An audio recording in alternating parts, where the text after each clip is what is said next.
प्राध्यापक दत्तात्रय सदाशिव मुरुमकर, पूर्णवेळ शिक्षक प्रात्यक्षिक, राव बहादूर नारायणराव बोरावके महाविद्यालय श्रीरामपूर, जिल्हा अहमदनगर। आज आपण इयत्ता 12वी paper first clinical haematology, pathology and blood bank या पेपरमधील प्रॅक्टिकल क्रमांक 12, that is the aim of practical is hematocrit.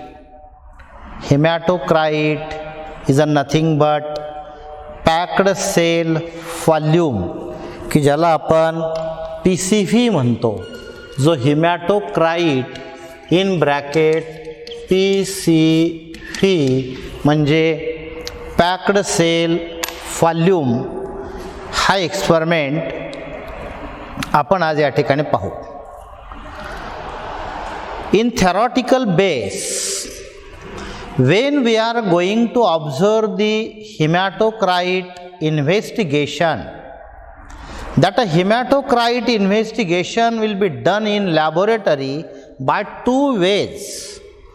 First one by using macrohematocrit method and second one by using microhematocrit method. In this method, by using a Windrop tube, this method is a macrohematocrit method. कारण या पद्धतीमध्ये आपण विंड्रोप tube ही विंड्रोपची tube आपण या ठिकाणी वापरणार आहोत। आता विंड्रोपची ट्यूब कशी असते पहा। या सपोज या पद्धतीची या ठिकाणी अशी ही विंड्रोपची ट्यूब येते। ह्या विंड्रोपच्या ट्यूबला जी वन साइड ओपनिंग असते, वन साइड क्लोज असते। दोन प्रकारच्या मार्किंग या ट्यूबला या ठिकाणी येतात, 0, 1, 2, 3, 4, 5, 6, 8, 9 आणि 10। या बाजूने 10, 9, 8, 7, 6, 5, 4, 3, 2 and 1 and 0 म्हणजे या पद्धतीची ही ट्यूब आहे। ह्या ट्यूबला दोन प्रकारच्या मार्किंग आहेत। हीच ट्यूब आपण मागच्या एक्सपेरिमेंटमध्ये विंड्रोप पद्धतीनं इरेथ्रोसाइटिक सेडिमेंटेशन रेट हा ज्या वेळेला आपण डिटरमाइन केला, त्यावेळेला आपण ह्या ट्यूबची डायग्राम आणि मार्किंग्स ह्या ऑब्झर्व केलेल्या आहेत। पुन्हा एकदा आपल्या अंडरस्टँडिंगसाठी ही डायग्राम आपण या ठिकाणी पुन्हा नोट करत आहोत। तर याच्यामध्ये साधारण प्रिन्सिपल याचं आपल्याला काय सांगतं, an anticoagulated blood is a centrifuge to pack cell to maximum in a Windrop tube at high speed. The volume of packaged cell is determined and expressed in percentage. आता या ठिकाणी जे तुम्हाला मार्किंग दाखवलं, 10 means it is 100, 19, 18 हे marking असे considerable आहे। या ठिकाणी 0 आहे आणि या ठिकाणी 10 आहे, म्हणजे 0 at top and 100 at bottom, 100 at top and 0 at bottom या पद्धतीचं मार्किंग हे पॅक सेल व्हॉल्यूम डिटरमाइन करण्यासाठी हे पाहिलं जातं। या बाजूने त्याचं रीडिंग कॅल्क्युलेट केलं जातं। आता या एक्सपेरिमेंटसाठी आपला रिक्वायरमेंट काय दिली की ज्या वेळेला विंड्रोप ट्यूबमध्ये फेनमधून विड्रॉ केलेलं अँटीकोयागुलेटेड ब्लड आपण विंड्रोप ट्यूबमध्ये फिल करतो, भरतो, त्या विंड्रोप ट्यूबला हाय स्पीड सेंट्रिफ्यूज मशीनमध्ये साधारण 12 ते 15 हजार रिव्हॉल्युशन्स पर मिनिट हे ज्या वेळेला आपल्याला मिळतात, त्याने हे साधारण 15 मिनिटापर्यंत त्याला सेंट्रिफ्युशन दिलेलं असतं। या कालावधीमध्ये ज्या तांबड्या पेशी त्या ब्लड स्पेसिमनमध्ये प्रेझेंट आहेत त्या बॉटमकडे सिच्युएट होतात आणि अशा ट्यूबच्या त्या बॉटमला ह्या पेशी स्थिर होतात। मग बॉटमकडं पॅक्ड झालेल्या रेड सेलचा व्हॉल्यूम मेजरमेंट करणं म्हणजे त्या ब्लड स्पेसिमनमधलं हिमॅटोक्राईट पद्धतीनं काढलेलं हिमॅटोक्राईट किंवा पॅक सेल व्हॉल्यूम हे रेड ब्लड सेलचा पॅक्ड कॉलम मेजर करणं। त्यानंतर आता याला रिक्वायरमेंट काय सांगते आपला, Wintrobe haematocrit tube, Wintrobe haematocrit tube ही विंड्रोफची हिमॅटोक्राईट ट्यूब आहे। ह्या ट्यूबला 0 ॲट टॉप ही जी बाजू आहे ही बाजू आहे ESR साठी, 100 at top and 0 at bottom ही बाजू आहे PCV साठी। म्हणजे या बाजूचं रिडिंग आपण ज्या वेळेला घेऊ त्या बाजूचं रिडिंग असेल आपलं पॅक सेल व्हॉल्यूम आलेलं, या बाजूचं रिडिंग जे आपलं असेल म्हणजे पहा 0 at top 100 at bottom, 100 at top and 0 at bottom. ज्या वेळेला 100 तुमचा टॉपला आहे आणि 0 तुमचा बॉटमला आहे ती बाजू पॅक सेल व्हॉल्यूमसाठी वापरली जाते। ज्या बाजूवरती 0 ॲट टॉपला आहे 100 ॲट बॉटमला आहे ही बाजू तुमची इरेथ्रोसायटिक सेडिमेंटेशन रेट डिटरमाइन करायला वापरली जाते।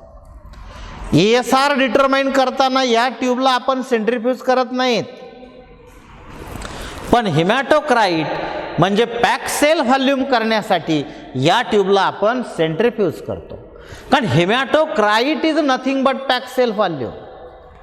हिमॅटोक्राईट म्हणजेच पॅक्ड सेल व्हॉल्यूम, ज्या सेल त्या ट्यूबमध्ये आफ्टर सेंट्रीफ्युजेशन बॉटमकडे सिच्युएट होऊन अशा पॅकिंग होतात आणि पॅकिंग झालेल्या प्रक्रियेला त्या क्रियेला आपण पॅक्ड सेल व्हॉल्यूम असं मेन्शन करतो। Second one is a centrifuge machine, third one is a Pasteur pipette, fourth one is a specimen. Specimen may be collected in by using EDTA anticoagulant or a double oxylated anticoagulant. EDTA चा long form आपला काय सांगतो, इथायलिन diamine tetraacetate किंवा इथायलिन diamine टेट्राएसिटिक acid किंवा double ऑक्झिलेटेड specimen. म्हणजे double ऑक्झिलेट नावाचा जो ऑक्झिलेटेड नावाचा जो कंपाऊंड आहे तो जर त्यामध्ये ॲड केला असेल तर तो स्पेसिमन जो तयार केला जातो की तो ब्लड व्हॉल्यूममध्ये प्रॉपर पद्धतीनं अँटीकॉग्युलंट यूज केला की 1 पार्ट अँटीकॉग्युलंटचा असेल तर 3 पार्ट त्यामध्ये आपण ब्लड ॲड केलं आणि यातून जे प्रपोर्शन या ठिकाणी आपण प्रिपरेशन केलेलं असेल किंवा प्रिपेअर केलेलं जे प्रपोर्शनेटिंग स्पेसिमन असेल तो स्पेसिमन आपण हिमॅटोक्राईट एक्सपेरिमेंट करण्यासाठी वापरतो। आता याची प्रोसिजर आपल्याला काय सांगते पहा, mix the blood sample carefully.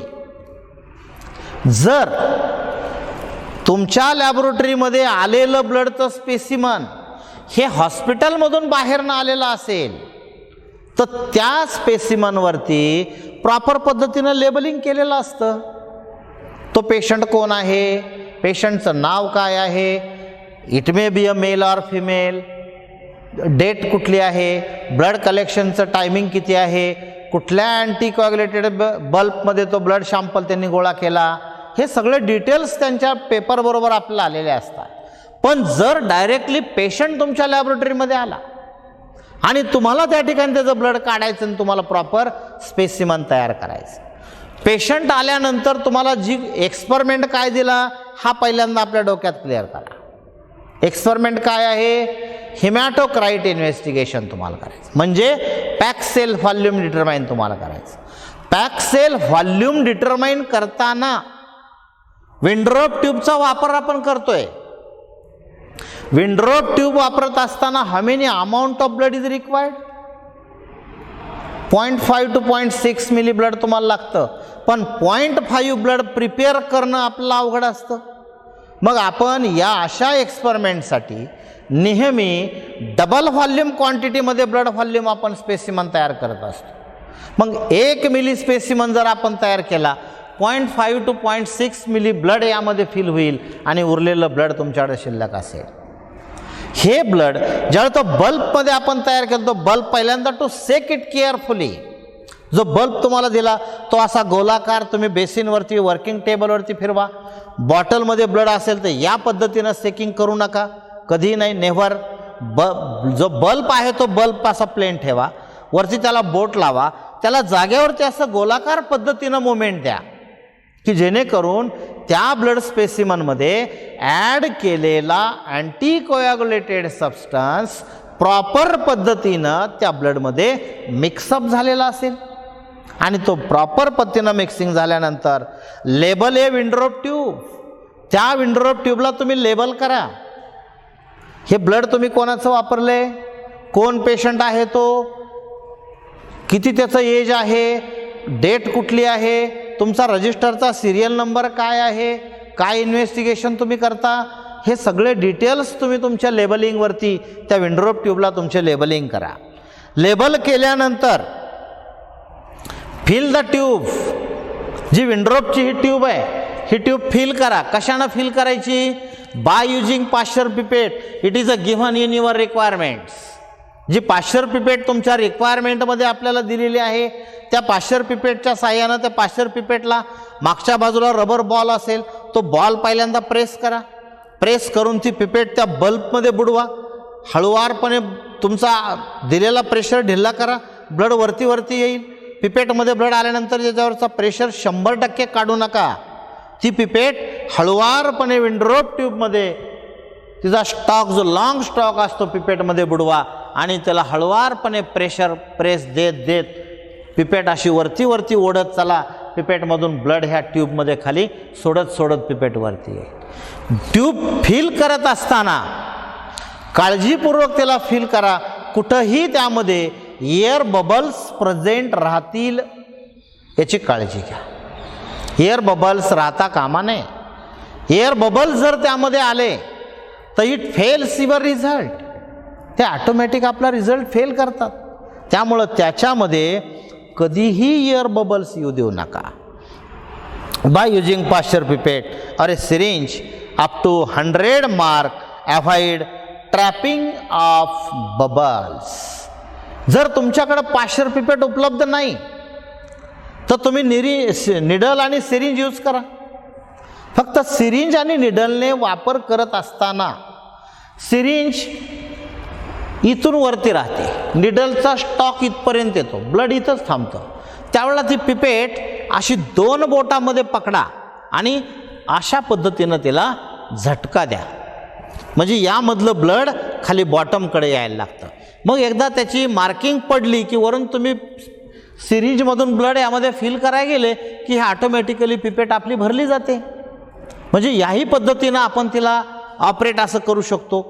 त्यानंतर त्यामध्ये एअर बबल राहणार नाही, एक्सेस अमाऊंटला ब्लड येणार नाही. हे ब्लड कुठपर्यंत भरा? ज्या बाजूला 100चं मार्किंग टॉपला आहे. मग आता 100 marking at top on Wintrobe tube आणि this side is a useful for to determine the percentage of packed red cell volume. Packed red सेलचं व्हॉल्यूम मेजर करण्यासाठी तुम्हाला या बाजूचं पर्सेंटाईल रीडिंग हे त्या ठिकाणी उपयोगी पडणार आहे. त्यानंतर तिसरा मुद्दा, place the tube in a centrifuge machine. Use अनादर विंड्रोप tube filled with another sample for proper of balancing. आता ह्या विंड्रोप ट्यूबमध्ये ब्लड भरल्यानंतर या विंड्रोप ट्यूबला आपल्याला सेंट्रीफ्युजेशन करायचं by using our given centrifuge machine. मग सेंट्रीफ्यूज मशीनमध्ये विंड्रोप ट्यूब ठेवत असताना तो सेंट्रीफ्यूज मशीन तुमचा कसा आहे तो पाहून घ्या. त्यामध्ये 4 कंपार्टमेंटचा आहे, 6 कंपार्टमेंटचा आहे, 8 कंपार्टमेंटचा आहे, 10 कंपार्टमेंटचा आहे. किती कंपार्टमेंट आतमध्ये आहेत ते पहिल्यांदा पहा. आणि सेंट्रीफ्यूज मशीनमध्ये विंड्रोप ट्यूब किंवा कुठलीही वस्तू ज्या वेळेला आपण सेंट्रीफ्युजेशनला ठेवतो त्यावेळेला to keep the each and every types of your specimen or samples in centrifuge machine for centrifugation in a parallel condition, in a balanced condition. Always be use opposite compartment. एक जर तुम्ही या बाजूच्या कंपार्टमेंटला ट्यूब ठेवली असेल तर next कंपार्टमेंटमध्ये तुमची दुसरी विंड्रॉप ट्यूब पाहिजे, पण त्या विंड्रॉप ट्यूबमध्ये या विंड्रॉप ट्यूबमध्ये तुम्ही ब्लड भरलं, मग उरलेल्या दुसऱ्या विंड्रॉप ट्यूबमध्ये you have to fill another specimen. It may be a water, it may be also be use. तुम्ही पाणी त्या विंड्रॉप ट्यूबमध्ये भरला असेल तर ती सुद्धा विंड्रॉप ट्यूब आपल्याला त्या ठिकाणी भरता येते आणि अपोजिट पोझिशनमध्ये ठेवता येते. अपोजिशनमध्ये ठेवल्यानंतर कशासाठी ठेवायची? त्या विंड्रॉप ट्यूब सेंट्रिफ्यूज मशीनला बॅलन्सिंग कंडिशन आपला प्रॉपर करायची. इतक्या हायर स्पीडमध्ये ज्या वेळेला सेंट्रिफ्यूज मशीन आपण फिरवतो त्यावेळेला जर centrifuge machine will be not in balancing condition, at that time broken of Wintrobe tube is done. ज्या वेळेला ते मशीन बॅलन्सिंग नसतं त्यावेळेला त्या मशीनला व्हायब्रेशन येतात. मशीनला व्हायब्रेशन आलं की त्या मशीनच्या कंपार्टमेंटमध्ये आपण ठेवलेल्या विंड्रॉपच्या ट्यूबा ह्या व्हायब्रेट होऊन फुटतात. ट्यूब जर फुटली तर आपला एक्सपेरिमेंट फेल्युअर जातो, ब्लड सॅम्पल संपलेला असतं, पेशंट निघून गेलेला असतो, तो डायरेक्ट रिपोर्ट घ्यायला येतो. त्यावेळेला आपण रिपोर्ट कुठला द्यायचा? आपण देत नाही आपल्याला. मग अशा घटना घडू नयेत, असे प्रसंग आपल्यावरती येऊ नयेत म्हणून आपण प्रॉपर पद्धतीनं काळजी घेऊन त्यामध्ये बॅलन्सिंग कंडिशनमध्ये जर आपण विंड्रॉप ट्यूब त्या ठिकाणी ठेवल्या तर सेंट्रिफ्यूज मशीन प्रॉपर पद्धतीनं बॅलन्सिंग होऊन आपलं वर्किंग पूर्ण करतं. Centrifuge for 30 minute at 300 revolutions per minute. हे जे सेंट्रिफ्यूज मशीन आहे, हेमॅटोक्राईट एक्सपेरिमेंट करण्यासाठी वापरले जाणारे जे सेंट्रिफ्यूज मशीन असतात हे हायर स्पीडचे असतात आणि त्या मशीनला आपण स्पन सेंट्रिफ्यूज मशीन असं म्हणतो. ह्या सेंट्रिफ्यूज मशीनला 30 मिनिटापर्यंत आपल्याला फिरवायचे आणि किती स्पीड द्यायचे? 3000 रिव्हॉल्युशन्स, 3000 RPM. 3000 RPM, 3000 R for revolutions, P for per and M for minute. Means you are giving the speed of that machine, that is a 3000 revolutions per minute and up to 30 minutes. When we are centrifuge the machine up to 30 minutes, then note the reading multiplied by 100 for volume percentage. ज्या वेळेला ह्या सेंट्रिफ्यूज मशीनला आपण 30 मिनिटापर्यंत सेंट्रिफ्युजेशन दिलं आणि सेंट्रिफ्युजेशन दिल्यानंतर after 30 minute, 30 मिनिटानंतर सेंट्रिफ्यूज मशीनचं स्पीड हळुवारपणे नॉर्मल होऊ द्या, ते मशीन ऑफ होऊ द्या. ऑफ झाल्यानंतर ती ट्यूब बाहेर काढा आणि बाहेर ट्यूब काढल्यानंतर त्या ट्यूबचं रिडिंग हे योग्य पद्धतीनं तुम्ही तुमचं त्याचं ऑब्झर्वेशन करून त्याचं रिडिंग तुम्ही नोट करा. मग observation, when a column of blood is a centrifuge it shows 3 layers. ज्या वेळेला ह्या ट्यूबचं तुम्ही आता ऑब्झर्वेशन केलं, ह्या ऑब्झर्वेशनमध्ये तुम्हाला हा पहिला जो मधला खालचा लेअर दिसेल, it is a dark one, there is a red blood cell. हा एक असा मिडल लेअर यामध्ये दिसेल, हा थोडासा फेंट कलर, आणि हा वरच्या बाजूने तुम्हाला या ठिकाणी असा क्लिअर कट असा प्लाझ्मा लेअर दिसेल, that is a whitish yellow coloured in clear cut असा प्लाझ्मा लेअरवरती. खालच्या बाजूचा जो तुमचा लेअर आलेला आहे हा एकदम डार्क रेड कलरचा लेअर तुम्हाला या ठिकाणी दिसेल आणि ह्या डार्क रेड कलरच्या लेअरमध्ये टोटल रेड ब्लड सेल ह्या या ठिकाणी तुम्हाला पॅक्ड झाल्या त्या ठिकाणी दिसतील. म्हणजे यामध्ये येणारा अलाउ टू हे lower layer of packed red cell indicate that is a pack cell volume. म्हणजे हा जो तुमचा सेल आला हा पॅक सेल चा लेअर येईन, हा जो मिडल लेअर येईन याला आपण बफिकोट लेअर असं म्हणतो, आणि वरचा जो लेअर येईन हा तुमचा या ठिकाणी हा प्लाझ्मा लेअर या ठिकाणी तुमचा आलेला आहे. म्हणजे जो लोअर लेअर या ठिकाणी जो आला तो तुमचा रेड सेल व्हॉल्यूमचा आहे. मिडल लेअर हा आला, याच्यामध्ये व्हाईटिश येलो कलरचा लेअर, तुम्हाला व्हाईटिश कलरचा लेअर दिसतो. ह्या व्हाईटिश लेअरचा जो लेअर येतो छोटासा, ह्याला आपण बफी कोट, हा बफी कोट लेअर आहे. ह्या बफी कोट लेअर मध्ये काय प्रेझेंट आहे, यामध्ये देर is a presence of WBCs and platelets, की यामध्ये तुम्हाला WBC आणि प्लेटलेट ह्या प्रेझेंट दिसतील.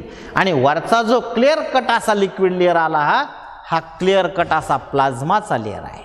म्हणजे इथं प्लाझ्मा लेअर आला, इथं बफिकोट लेअर आला, आणि हा पॅक्ड सेल व्हॉल्यूम हा इंडिकेशन आपल्याला देतो की त्या ठिकाणी ह्या तांबड्या सेल ह्या बॉटमकडे बसून त्याचं पॅकेजिंग झालेलं आहे.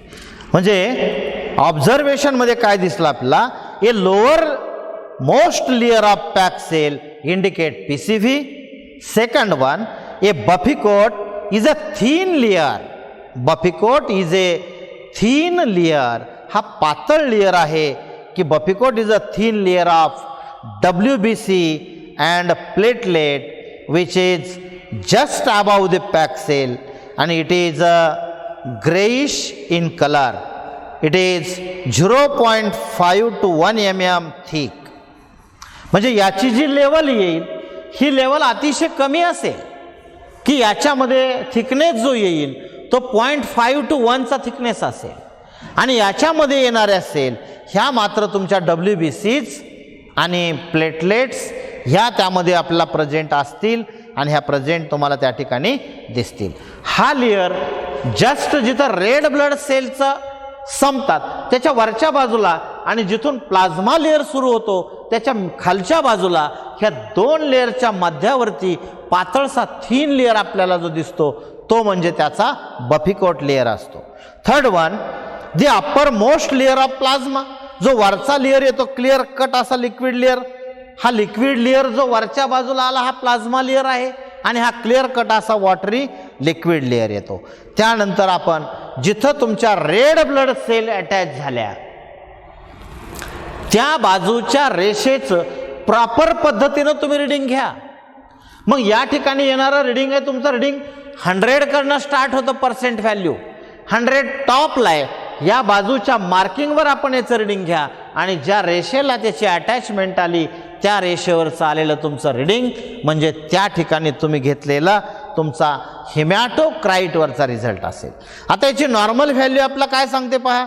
इन द मेलच्या बॉडीमध्ये साधारण याची नॉर्मल व्हॅल्यू असते 40 to 54%, 40 ते 54%. दॅन इन फिमेलमध्ये 36 to 47%. जर आपला येणारा पेशंट हा मेल असेल तर त्या मेलच्या बॉडीमध्ये येणारं हिमॅटोक्राईटचं नॉर्मल पर्सेंटेज हे 40 to 54% मिळेल. आणि फिमेल जर पेशंट आपला असेल तर त्या फिमेलच्या बॉडीमध्ये येणारं नॉर्मल व्हॉल्यूम हे 36 to 47% असेल. मग ह्या रिझल्टवरून आपला पुढं त्याचं क्लिनिकल सिग्निफिकन्स पाहता येतो की result if our result is a normal or our result is a abnormal. तुम्ही केलेला रिझल्ट जर तुमचा नॉर्मल असेल तर तुम्हाला क्लिनिकल सिग्निफिकन्स काय दर्शवतं, all is well. But when our result is abnormal something is wrong, काहीतरी गडबड आहे हे आपल्याला त्या ठिकाणी ऑब्झर्वेशन मिळतं. मग when a column of blood is a centrifuge it shows 3 layer. यांना 3 लेअर जे दाखवले तुम्हाला. एक, a lowermost layer of packed cell indicate PCV decreases. जर पॅक सेल व्हॉल्यूमचा तुमचा हा प्रपोर्शन लेवल डिक्रीज झाली, कमी झाली, what it indicate? It indicates anemic in condition, that a patient is a anemic in condition. Second one, PCV level ही आली, ही वाढली. जर तुमची PCV लेवल इथे आहे पण एखाद्या पेशंटमध्ये ही एकदम ही वाढून गेली, सेल जास्त आहे त्याच्यामध्ये, लेवल एकदम तुमची हा लेवलचा हा रेशो तुमचा असा बदलला, हा रेशो तो एकदम तुमचा असा वरती आला, हा या बाजूवरती लेवल आली, म्हणजे इतक्या 70% पुढे तुमची लेवल गेली. त्यावेळेला इन्क्रीजिंग इज पॉलिसायथेमिया, म्हणजे पॉलिसायथेमिक कंडिशन आहे. ही पॉलिसायथेमिक कंडिशन कशामुळे येते? आपल्या शरीरातल्या तांबड्या पेशींची संख्या एकदम झपाट्यानं का वाढली, कशानं वाढली असेल? याला 2-3 प्रकारचे रिझन असतात. पहिलं रिझन एक तर त्या पेशंटला डिहायड्रेशन झालेलं असलं पाहिजे, म्हणजे त्या पेशंटच्या शरीरातून पाण्याचं प्रमाण निघून गेलेलं असलं पाहिजे. पाणी निघून गेलं इन द फॉर्म ऑफ कशाच्या माध्यमात निघून गेलं? एक तर त्या पेशंटला वॉमिटिंग झालं असेल, दुसरा मुद्दा त्या पेशंटला जुलाब लागले असते, किंवा म्हणजे डिहायड्रेशन असेल, कॉन्जिनायटल हार्ट डिफिशियन्सी असेल, हृदयविकारासारखा त्याला काही आजार असेल, किंवा इन द स्टेज ऑफ बर्निंगची कंडिशन असेल, त्यावेळेला शरीरातला पाण्याचं प्रपोर्शन हे रिमूव्ह होतं आणि ब्लड कॉन्सन्ट्रेशन वाढतं. त्यावेळेला सेलचं कॉन्सन्ट्रेशन वाढलं की तुमचा रेशो इन्क्रीजिंग पोझिशनला जातो. दुसरा मुद्दा, a buffy coat is a thin layer of WBC and platelet which is just above the packed cell. हा बफी कोट लेयर आपण या ठिकाणी पाहिला की ज्या रेड ब्लड सेलचा बॉटम कॉलम तयार झालेला आहे, त्या कॉलमच्या अगदी वरच्या बाजूला हा थिन लेयर आहे. मग ह्या थिन लेयरमध्ये साधारण which is just above the pack cell, it is a greyish white in colour आणि 0.5 to 1 mm thickness. It gives approximately indication the number of WBC and platelet, normally 0.1 mm, that is corresponds to 100 WBC per mm cubic mm. When count get increased above 3000, then 0.1 cubic millimeter is equal to 2000 cells. Make increase in platelet causes increase in buffy coat. Buffy कोटची level वाढलेली असली तर आपण समजून जायचं की त्या पेशंटच्या ब्लडमध्ये पांढऱ्या पेशींची संख्या पण वाढलेली आहे आणि प्लेटलेटची संख्या पण वाढलेली आहे. तिसरा मुद्दा, the uppermost layer of plasma, जो वरचा टॉपरचा लेअर आहे प्लाझ्माचा, हा प्लाझ्माचा layer, the colour of plasma indicate certain condition. जो प्लाझ्माचा लेअर आहे, हा लेअर जर पेल येलो म्हणजे अगदी फिक्कट पिवळ्या रंगाचा क्लिअर लिक्विड लेअर आला तर त्याला आपण म्हणतो पेल येलो कलर आला. Pale yellow colour indicate it is a normal, but अगदी डार्क आला म्हणजे डार्क येलो कलर आला, it indicate presence of jaundice, म्हणजे त्या पेशंटमध्ये कावीळची बाधा झालेली आहे. दुसरा colour, if that plasma colour is a pink, जर त्याचा पिंक कलर आला म्हणजे गुलाबी रंग त्यामध्ये दिसला तर that is a indications of haemolysis of RBCs. तांबड्या पेशीचं हिमोलायशन झालं, तांबड्या पेशी कुठंतरी चिकटलेल्या आहेत आणि तांबड्या पेशी प्लाझ्मा लेअरमध्ये त्या विंडरोड ट्यूबच्या इंटरनल लेअरवरती अटॅच असतील, त्यावेळेला त्याचा रंग आपल्याला पिंक कलरमध्ये दिसला. मिल्की कलर दिसायला लागला त्याचा. जर अगदी पांढरट रंग आपल्याला प्लाझ्माचा लेअर पूर्ण पांढरा दिसायला लागला, दॅट इज अ लिपेमिया. लिपेमिया नावाची डिफिशियन्सी त्या पेशंटमध्ये येते.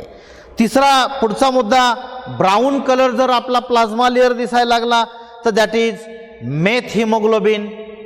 साइन मेथ हिमोग्लोबिनची लेवल आपला वरती दिसायला लागते, म्हणजे त्या ठिकाणी ब्राऊन कलर प्लाझ्मा लेअर आपल्याला तिथे दिसतो. आणि क्लाउडी जर रंग आपल्याला दिसला, क्लाउडी म्हणजे गढूळ, गढूळ जर वरचा प्लाझ्माचा लेअर आपल्याला त्या ठिकाणी दिसायला लागला तर त्यावेळेला त्याचे इंडिकेशन्स असतात, that is a multiple myeloma. म्हणजे अशा पद्धतीनं त्या पेशंटचा पॅक सेल व्हॉल्यूम किंवा हिमॅटोक्राइट इन्व्हेस्टिगेशन आपण मॅक्रो हेमॅटोक्राईट पद्धतीनं डिटरमाइन करून या पद्धतीनं आपण त्याचे ऑब्झर्वेशन्स हे या ठिकाणी पाहिले. आता next time I will see the next experiment. Okay, thanks.